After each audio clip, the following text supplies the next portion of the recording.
Took a couple extra months for you to get it done, but you're here now. Give us an idea of kind of what the feeling is like at this moment.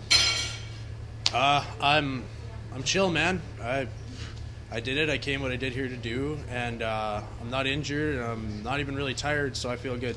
I can't imagine that you would have wanted things to play out the way they did. I'm sure you would have rather fight, a couple months ago. But in any way, did it help out at all? I mean, like, going through a fight week, getting a little extra time to prepare. I mean, was there any benefit at all of having your debut delayed? No, because I got super bummed, and then I got drunk a bunch of times, so I had to completely restart getting in shape after that. But that's fine. That's what it was. Did you have any concerns this week? I mean, certainly lightning couldn't strike twice, I wouldn't think. But, I mean, were you at all scared this week? No. Daniel's a professional. He's had 3 fights in UFC.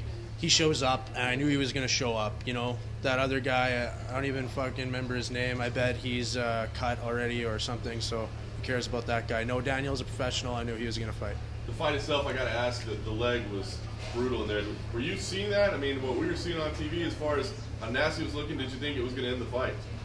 Nope, I didn't think it was close to ending the fight. I've ended 2 fights with low kicks. It's one of my best weapons. But I didn't feel... I knew it was hurting him, and they were effective, and it was definitely part of my game plan, but I didn't see that they were close to ending him, no.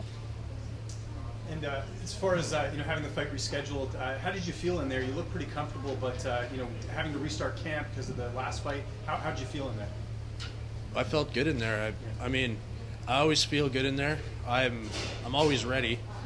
And, it didn't feel different to me in there than it has in other big leagues I've fought in. I've fought in big leagues. I've had 22 pro fights. There was nothing that made me more nervous or anxious than anything else. It's the same thing, always the same shit. Yeah, and Daniel Cormier made reference on the broadcast just how much experience you had making this debut. How important do you think that is for a lot of fighters that maybe get signed a little bit too early and just aren't ready for the big shows? Look, I can't speak on... everybody has a different method to get there, or if you have the connections or you can get there early, kudos to you. Start making money early. I took the long way in. I took every fight I was offered. I never turned down an opponent, and I just fought until I made my way there. So I came in as a new fighter in the UFC, but with a lot of experience. I've now had 23 pro fights. It's a lot. I'm ready to go, and I've fought a lot of the best guys all over the world already. And one other thing, just I know I even saw in the post-fight quote, you don't really care what the crowd says. I know there's some people probably booing. Does that make it a little bit easier that you don't even worry about that? You just go in and fight your fights? Yeah, you do a lot of times hear it. No, you don't hear everything, but I mean, I hear sometimes the crowd booing because they want a couple of heavyweights to walk in and just close our eyes and slug. But I mean, like I said in the post-fight thing, I got rent to pay, so I need that win bonus. I'm going to go in there and get a methodical win. Some of my fights go to decision, but I feel like I'm very technical for a heavyweight, and hopefully people can appreciate what I'm able to do. For a guy from Alberta, it actually seemed like the crowd was on your side. There's a lot of people cheering your name. Why was the crowd from Boston supporting a guy from Alberta so hard? Because I have a mullet, and people like that for some reason. They think it's funny, so they get on your side. I don't know.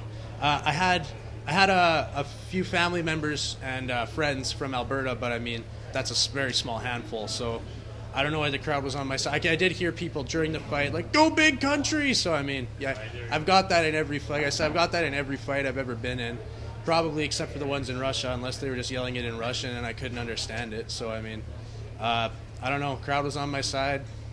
Good for me. You spoke about you have a lot of experience with that. How far away do you think you are to facing a top 15 opponent? Don't care. I'll fight anybody they put in front of me. I seriously don't care. What about location? Do you want to fight in Canada next, or does that not matter? Well, where's the taxes the lowest?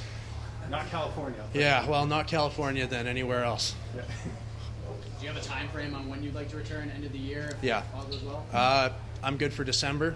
Definitely good for December if they want to have me. If not, January. But I mean, I'm good for December. I'm obviously not going to fight in November.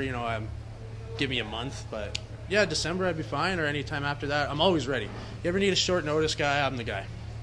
So when are you going to are you just going to go home and get right back in the gym? I take 1 week off every single time, and no matter how the fight goes, even if I don't get hurt at all or I get hurt a lot, 1 week off, and then I'm back in there doing whatever I can. I basically live in a fight camp all the time. It's just how I live my life. It's miserable, but I'm good at it, and I'm accustomed to it. So, yeah, I'm always ready to go. What are you going to do to celebrate the big win tonight? Tonight? Well, all right, we got to be at the airport by 3:30 in the morning, so I'm going to get super drunk at the airport. Just one more. What's the future of Danger Cats right now? I know it's kind of been on hold because of the debut and everything, but what's next? I'm sure I got to be on the Danger Cats podcast as soon as I get back. I don't know what Hack's up to right now, but I guess shout out to all the Danger Cats in Canada and America and abroad, because they're all over the place. I'm sure there's some in the crowd. Maybe that's why they were cheering for me. Who knows? So your leg kicks are your specialty. A lot of people don't throw them because they don't want to get hit when they're throwing them. What allows you to throw your leg kicks so effectively? And are you just not worried about what comes back or what? No, I set them up or time them well, and I don't usually get hit off of them. So I'm just able to time them or, figure out how to do them in such a way that I usually don't get caught too much off of them. Yeah, very effective for MMA. I would think we're going to start seeing it more as time goes by, and you're definitely a great example of using them effectively. So great work, bro. Well, thank you.